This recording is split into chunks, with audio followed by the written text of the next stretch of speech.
development is the measure of the tangible, positive transformation of the well-being and the quality of life of our people.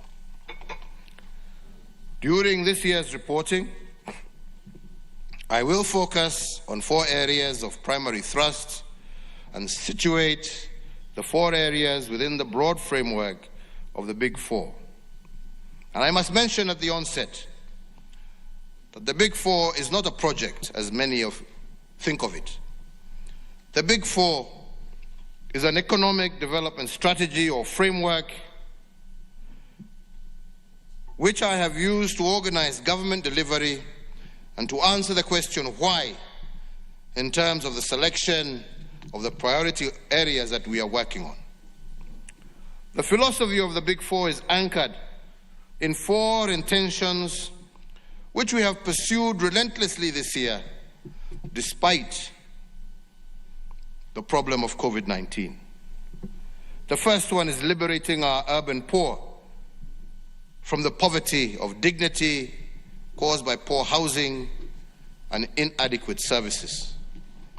The second is transitioning our young people from being earners of wages to owners of capital.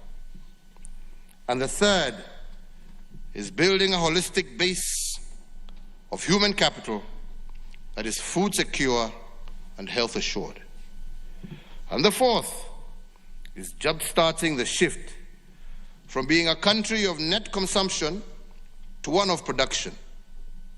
And this has been our why for the Big Four during this difficult year. Let me begin my report to you by discussing the poverty of dignity visited upon our urban poor. Indeed, it is a shame that almost 60 years after independence, a majority of our urban dwellers live in a dignity-poor environment.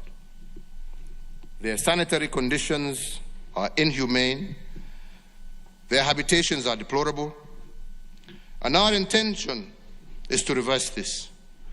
And the Nairobi Metropolitan Service is a pilot project that has been successful in rolling back the frontiers of this urban indignity. The other intervention we have engaged in is that of affordable housing under the Big Four. And my administration's pilot project at Park Road, Nairobi, is the first beacon on this journey that was delivered ahead of schedule and within budget. We have also concluded the successful incorporation and capitalization of the Kenya Mortgage Refinance Corporation. This corporation will improve mortgage affordability, increase the number of qualifying borrowers, and result in the expansion of the primary mortgage market and home ownership in Kenya, while also deepening the capital markets through large-scale, medium to long-time refinance options. I would also like to report that there are also ongoing reforms in the land sector to improve access to land as a factor of development. Towards further promoting and sustaining Kenya's national development, the National Land Titling Program continues apace. During my administration and over the last 7 years, 4.5 million new titles have been issued since 2013, as compared to 6 million titles issued from 1963 to the year 2013. These are not mere abstract statistics, honorable members.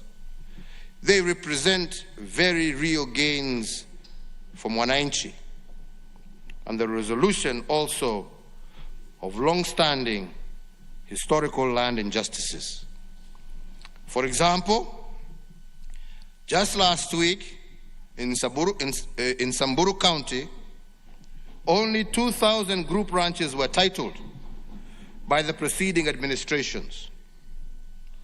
But up to early this month, my government has issued over 10,000 new titles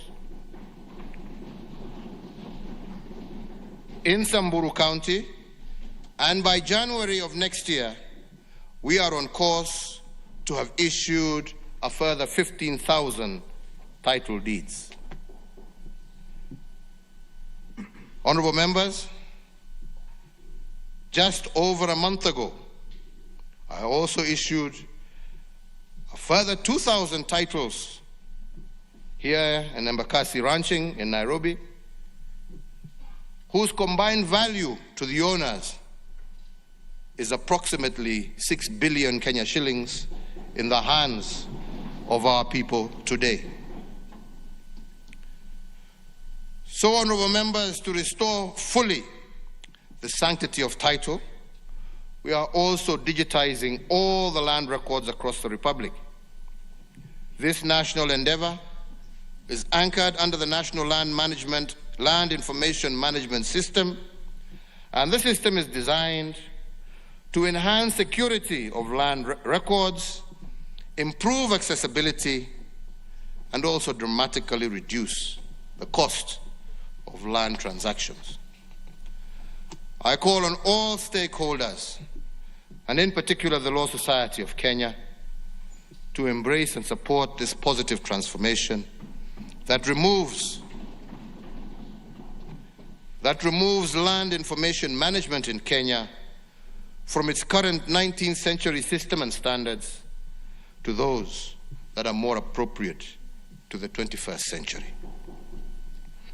Other reforms include the formulation of the Sectional Properties Bill to bring legal clarity to the ownership of sectional properties. The bill is in its final stages before introduction to this esteemed House. My prayer